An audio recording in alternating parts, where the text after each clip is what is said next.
I made the decision to allow my parents to live in the house. But when Mark, who can't even cook, had the audacity to suggest I leave, I couldn't believe it. He approached me with a smile, as if he had achieved something significant, and said something so outrageous that it left me speechless. I could never allow my parents to live in my house, only for Mark to try moving in with my in-laws without my permission and attempt to evict me, the rightful owner. Mark's controlling nature had bothered me for a while, but now it felt sickening. I couldn't continue this way with him. His entitled attitude and the way he behaved as if he owned the house, despite not contributing financially, had worn me down. I am Sarah, a woman in my 40s, and I work hard to support our family. Mark, my husband, stays at home and takes care of household chores. While I appreciate his contributions, his domineering personality had become unbearable. His demands, like asking me to fetch ice cream late at night, grated on my nerves. When I refused, he threatened me, reminding me of his supposed authority as the husband. His constant need to assert his dominance and demand respect solely based on his gender infuriated me. Dealing with his behavior on top of my demanding job felt unbearable. I finally told him, "I'm really tired." I had reached my breaking point and couldn't continue living like this. I decided to retreat to my room for some rest, seeking solace from the mounting tension with Mark. However, he wasn't pleased with my attitude and confronted me, demanding an explanation for my behavior towards him. Threats loomed in his words, his anger palpable as he asserted his authority over me. Feeling utterly drained, I mustered a forced smile and apologized, hoping he would understand my exhaustion. But Mark's disappointment in me only grew, leaving me no energy to argue. I apologized once more and withdrew to my room, my spirit crushed by his overbearing behavior. Day by day, I endured Mark's tyranny, worn down by his constant demands. My breaking point came when I fell severely ill, diagnosed with a stress-induced fever. Unable to move, I had to take a day off work, lying in bed, too weak to care for myself. When I told Mark about my condition, he dismissed it, accusing me of making excuses and refusing to help. Alone in my room, feverish and weak, I endured a night of unbearable pain. In my delirium, I wished for an end to my suffering. I longed for a simple gesture of care from Mark, a cold compress, or even just a comforting word. But my desires remained unmet, leaving me drowning in a sea of loneliness and self-doubt. Questions plagued my mind. Why was I the only one subjected to this torment? What had I done to deserve such treatment? The agony of my situation, coupled with Mark's callousness, weighed heavily on my soul, pushing me to the brink of despair. I couldn't help but wonder why things couldn't just work out with Mark. The pain from my ongoing ordeal brought me to tears, and when my fever finally subsided after 3 days of rest, I had to return to work. My colleagues and bosses showed genuine concern, asking if I was truly all right. Their kindness contrasted sharply with Mark's attitude, and their compassion moved me to tears. I felt I was reaching my emotional breaking point. A voice inside me screamed that I couldn't endure Mark any longer. I knew deep down that pushing myself so hard wasn't sustainable, that someday I would reach my limit. Yet, in my overwhelmed state, I couldn't gather the strength to confront the situation or contemplate preparing for a life without Mark. My affection for him had long faded, but the complexities of our shared life left me feeling trapped. Each day, I worked tirelessly, returning home only to be tossed around by Mark's whims. This cycle persisted, draining me both physically and emotionally. Then, one day, while I was trying to find solace in my room, Mark summoned me.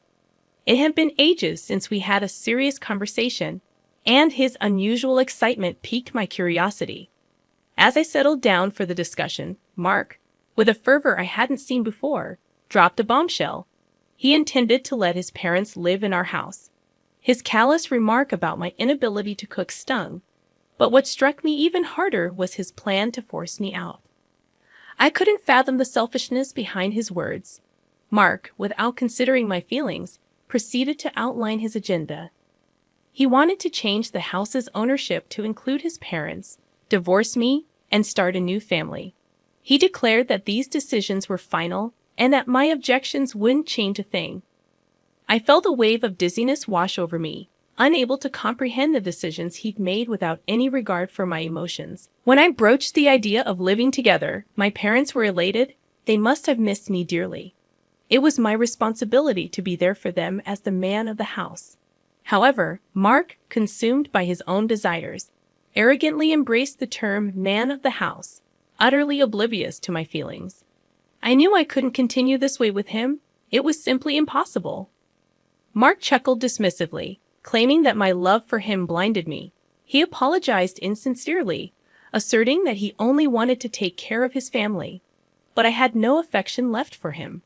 All that remained was my astonishment at his selfishness and my regret for not ending things sooner. I despised my past weakness for allowing him to take advantage of me. Why hadn't I cut ties with him earlier? If I had, he wouldn't have exploited me so ruthlessly or displayed such selfish arrogance. Mark seemed to misunderstand, assuming my reluctance for divorce meant lingering love. To clarify my feelings, I declared, "I'll leave then." Mark, clearly unprepared for my agreement to a divorce and my willingness to leave, was stunned. He had to brace himself for the challenging times ahead. The past version of me, always bailing him out, was no more. From now on, no matter what happened to Mark, I wouldn't offer my help, for we wouldn't be a couple anymore. Mark stared at me in shock, frozen in place, providing me with the perfect opportunity to head to my room and pack the essentials. Larger items would have to be left behind. Today, it seemed evident that I needed to hire movers soon. As I prepared to leave, Mark approached me hastily, questioning my decision. "Are you sure about this? If we divorce, we'll be strangers," he said. I responded with a serene smile. "I've already fallen out of love with you. Letting go of what's not needed feels liberating." My words hung in the air, leaving Mark looking utterly lost.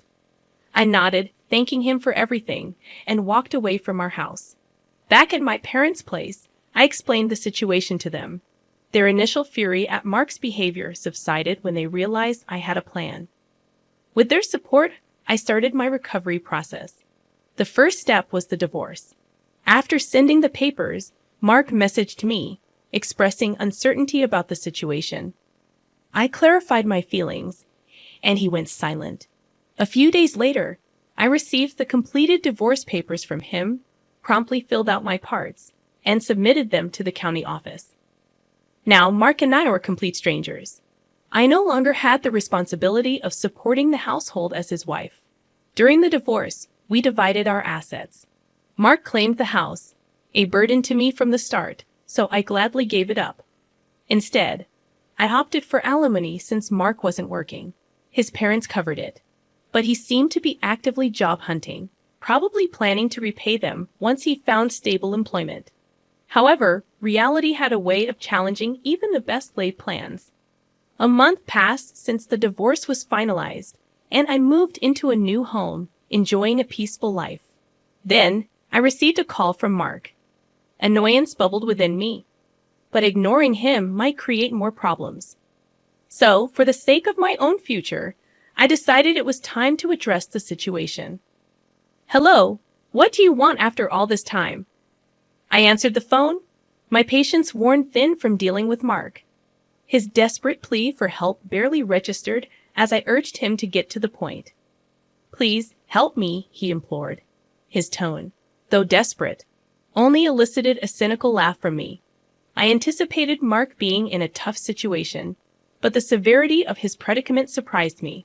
"Well, what happened?" "Oh, you have to tell me or I won't know, lol." Though I had a hunch about Mark's troubles, I wanted him to confess the details himself. Reluctantly, he began to explain, stumbling over his words. He had taken over the house I used to live in, managing fine for a month. However, he recently struggled to pay the rent since he was still unemployed. Thinking my former parents-in-law, who lived on a pension, could cover the expense, he asked them for help. But the bill turned out to be much higher than they expected. Around $1,800. My retired in-laws, living frugally, couldn't afford such an amount. Furious and blaming Mark, they confronted him. Lost and unsure, Mark reached out to me, tears in his voice, asking for assistance. Despite the frustration bubbling within me, I couldn't help but feel a twinge of satisfaction seeing him face the consequences of his actions. He blamed me, venting his frustration about my lack of warning regarding the rent. I acknowledged my mistake, but reminded him that his ignorance about the monthly cost was entirely his own doing. He had treated me like an outsider and pushed me away, and now he was reaping the consequences. Sighing at his audacity, I listened as he continued, his plea for help persisting, seemingly oblivious to my feelings. "I need your help. We can't go on like this." Mark's voice carried a sense of urgency, highlighting their desperate situation. It was evident they felt cornered. I surmised that the rent due date had likely passed, and they might already be behind, considering the infamously short temper of the house owner. I remembered the stern warnings about never being late with rent payments while I lived there. Missing a payment could result in dire consequences, as Mark, having met the landlord, was well aware of. His plea for assistance was desperate, asking me to cover the rent for just 1 month. "I don't have anyone else to turn to. You still care about me, right?" Mark's words were laced with selfishness, expecting me to help just because we were once married. I wanted to tell him that my feelings for him had long faded, but I held my tongue. Instead, I coldly replied, "I'm sorry, but do I have any obligation to help you? You were the one who left me. Isn't it too convenient for you to seek my help now?" Mark attempted to defend himself, pleading for understanding. "Please don't be so cold. I really can't do this without you. Whether you still love me or not doesn't matter now. We used to be married. Can't you help me out just this once?" "No," I stated firmly, my patience wearing thin. "It's been a long time since I stopped loving you. You left me, and even before that, my feelings for you had already cooled." My response carried the weight of frustration and despair that had built up inside me over time. When I uttered those words, I could hear Mark's dejected voice on the other end of the phone. It hit me like a tidal wave of disbelief. For so long, I endured everything: his selfishness, his taking me for granted, his mistreatment, and even stood by him when I was unwell, all in an attempt to salvage our marriage. I had invested my efforts into making our life together work. But this was the outcome. The question that haunted me was why I hadn't left sooner. Why I hadn't distanced myself from Mark when my love for him had faded. Regret flooded in, mingling with the anger I felt towards him. Throughout our time together, Mark never truly faced me. He never showed concern, never tried to protect me, and never considered walking through life hand in hand as a couple. Every time he treated me like a mere maid or a money-making machine, he remained oblivious to my despair. Yet despite all this being a result of Mark's actions, he had the audacity to plead for my help as if he were the victim. His attitude felt so self-centered that it was nauseating. "Please help me. I'm begging you. How about we get married again? This time, we'll start over properly. I promise I'll never kick you out again," he said in desperation. I couldn't help but chuckle bitterly at his desperate proposal. "Remarried to you? Are you kidding me? All of this is the result of your own actions. I've tried to work with you in my own way for a long, long time. I kept trying to make you face me. Now you're telling me to start all over again with you, pretending that none of that ever happened. Do you want me to go back to those hellish days? That would never happen. I'm not going back to that life. No matter what," I exclaimed, my emotions boiling over. Tears began to flow, a mix of anger and sadness. Mark remained silent in response to my words. Unable to bear any more of this conversation, I simply said goodbye and hung up. After that, Mark didn't call, and wanting never to hear his voice again, I blocked his number. Later, I heard from mutual friends that Mark and his family got evicted from their home. In his own way, Mark tried to talk to my former in-laws and get them to pay the rent on his behalf. However, they were furious, stating, "That's not what we talked about," and refused. Consequently, they angered the landlord and had no choice but to leave.